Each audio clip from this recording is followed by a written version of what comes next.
What's up everybody, it's EJ Spark back with another countdown video, and today I'm going to explain a little bit about what I'm going to be doing with these countdown videos the next 2 months. I had a really great suggestion on my last YouTube video. Thank you for the suggestion. I always love suggestions. I love hearing what you guys want to hear or listen to or watch, and I think the next 8 weeks I'm going to be doing the top rappers and rap groups of each decade from the 80s to the 2010s, and then best classic rock bands of the 60s, 70s, 80s, and 90s. The reason I'm going to be doing this is because I love all music. I want music lovers from across all genres to watch these videos and just enjoy talking about music with me. So this week I'm going to be doing the top 10 rappers and rap groups of the 1980s, because last week I did the Beatles.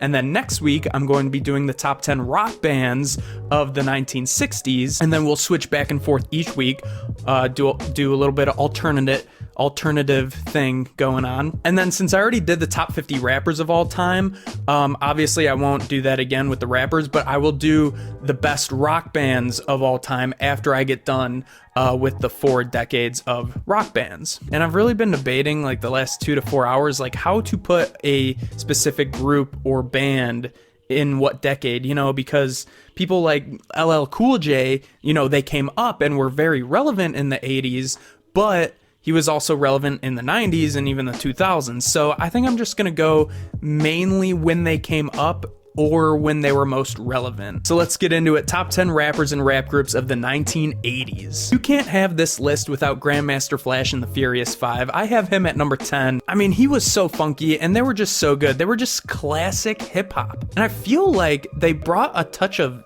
maybe like disco. I hope no one hates me for saying that, but like a touch of like disco and really, dance and smoothness to their music. Some of their notable albums were The Message, their self-titled album, Badot Boom Bang, and On the Strength. Some notable songs was the song The Message, White Lines, The Adventures of Grandmaster Flash on the Wheel of Steel. I mean, it was just great, smooth, funky music. So at number 9, I have Big Daddy Kane. You cannot have this list of rappers in the 80s without Big Daddy Kane. His albums were Long Live the Kane and It's a Big Daddy Thing. I mean, those just names. I mean, his name was just, classic. Notable songs: Ain't No Half Steppin', Just Rhyming with Biz, song with Biz Markie, really good. Smooth Operator, Warm It Up Kane. I mean, just like Grandmaster Flash, that he was smooth, he was funky.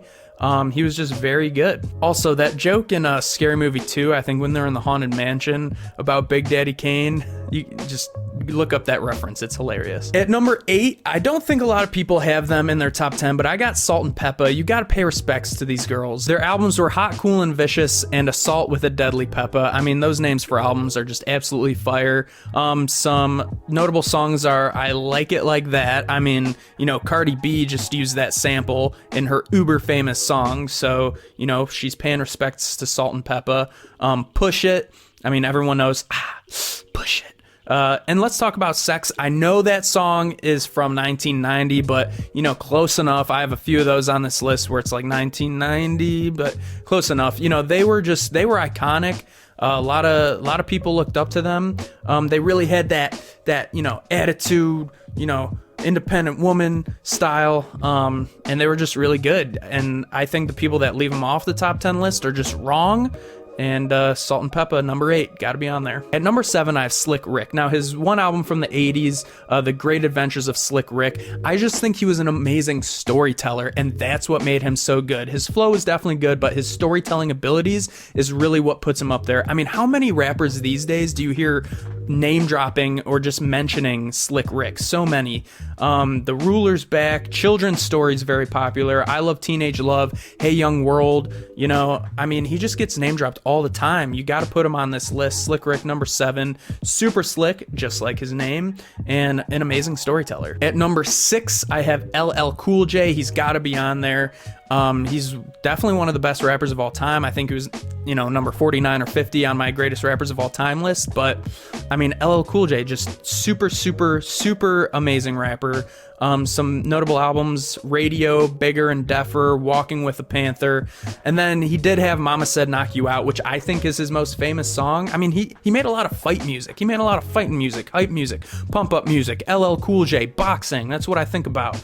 So I know Mama Said Knock You Out was 1990, but still worth mentioning. I Need Love, I'm Bad, Rock the Bells. Rock the Bells is my favorite LL Cool J song. You really do hear a lot of rock and roll with 80s music. I think they really fuse together well, and I really wish people did that again. I know Lil Wayne did that with Rebirth. I mentioned before I actually liked Rebirth. I just like rap and rock and roll together. At number 5, I have Public Enemy, one of the best rap groups of all time. Yo, Bum Rush the Show album, amazing. And It Takes a Nation of Millions to Hold Us Back. I mean, Chuck D was just so good. The name of that album, legendary. Don't Believe the Hype, notable songs. Rebel, Without a Pause, and then actually the song He Got Game from 1998. I know that's the 90s, we're talking about the 80s. They sampled Buffalo Springfield's For What It's Worth, so He Got Game, very good song. Public Enemy, just very good. Gotta pay your respects to Chuck D. Yeah, I'm not the biggest Public Enemy fan, but they're definitely just one of the greatest. At number 4, Eric B. and Rakim, amazing duo, one of the greatest duos of all time. They gotta be in the top 5. Albums were Paid in Full and Follow the Leader, the Paid in Full song, Microphone Fiend, I Ain't No Joke, and I Know You Got Soul are some notable songs. I think Rakim, one of the best rappers of all time by far. And I think what really made them super special is not only they were good lyricists, but their flows were so far advanced, I feel, for the 80s. I think a lot of people were, back in the 80s, or even when hip hop started, it was a little more choppy, a little more slow, and Eric B. and Rakim really just killed it with their flows sonically, and they were just two of the best. They were just two of the best. At number 3, I've been reading some other people's top 10 lists, and I don't know how they don't put the Beastie Boys on there. You're not putting the Beastie Boys on your top 10 list? I mean, they're number 3 on mine, and you cannot deny that they should be top 5. I mean, what they did fusing, really, really good rock music with hip hop were amazing. Those white boys could rap. License to Ill. That is one of the best old school hip hop albums of all time. You also can't deny that. With Fight for Your Right, No Sleep Till Brooklyn, Brass Monkey, Girls. I mean, it's just fantastic. You can't tell me when you're listening to the Beastie Boys, you don't want to just run through a brick wall like the Kool-Aid Man. I just think what the Beastie Boys did was unlike anyone else. Adam Yauch was amazing, R.I.P. I mean, Eminem just released Kamikaze, an album whose cover just reflects Beastie Boys' License to Ill album. They also released Paul's Boutique in like 89, I think it was.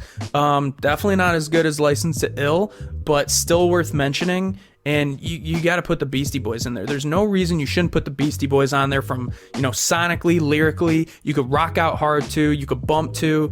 I mean, Beastie Boys, some of the best. I feel like these top 2 are very straightforward and standard. Number 2, Run DMC. I mean, Rev Run, just fantastic. Their albums in the 80s, self-titled album, King of Rock, Raising Hell. I think Raising Hell was their best album. Their collaboration, Walk This Way with Aerosmith, I think that really changed the game. I think that seriously changed rock and rap forever. Their Walk This Way song, I literally can't get over it. I know I wasn't alive for it, but I just couldn't imagine you're cruising around in the 80s and you hear on the radio Walk This Way, Run DMC with Aerosmith. I mean, it's tricky. Peter Piper, it's like that. I mean, they just had some of the best songs, and the reason Run DMC is number 2, because they just have it all. The storytelling, lyricism, flow, sonically their songs are amazing, and just what they did was, it was so far out there at the time, I feel. If I lived in that time, I would feel like it was so far out there, but yeah, you gotta pay your respects to Run DMC. They will forever be one of the best rap groups of all time. And number 1, I mean, you can't even compare. It's NWA. I know NWA only had one album in the 80s, Straight Outta Compton, but the reason that they're number 1 is because of their chemistry when they were together, when they were first starting out. I know, based on their story, it became a little rocky at the end, or it became very rocky at the end. But, Straight Outta Compton, the whole album was amazing. Song after song after song. Absolutely fantastic. It was absolute fire. Self-titled song.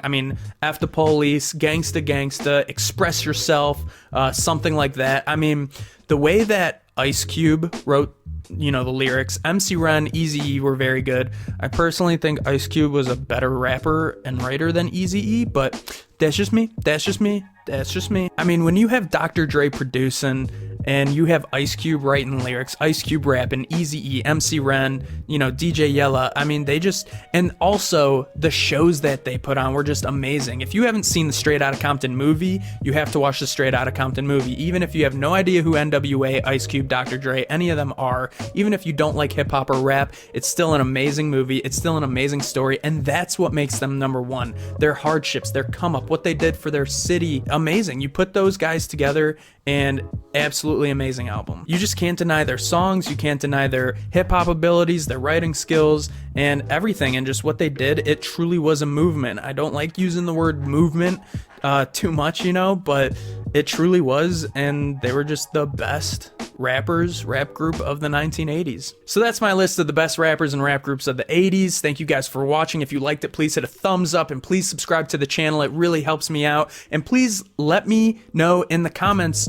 what else you guys want to see with the countdowns, and I know I'm going to be doing, between the rock and the rap for the next 8 weeks, but still, give me some suggestions. Let me know what you guys want to see. And as always, you can stream my music on all streaming platforms, listen to my podcast, The Pit, and follow me on Instagram and Twitter at EJ Spark1. And as always, it's peace, love. I love s'mores. EJ out.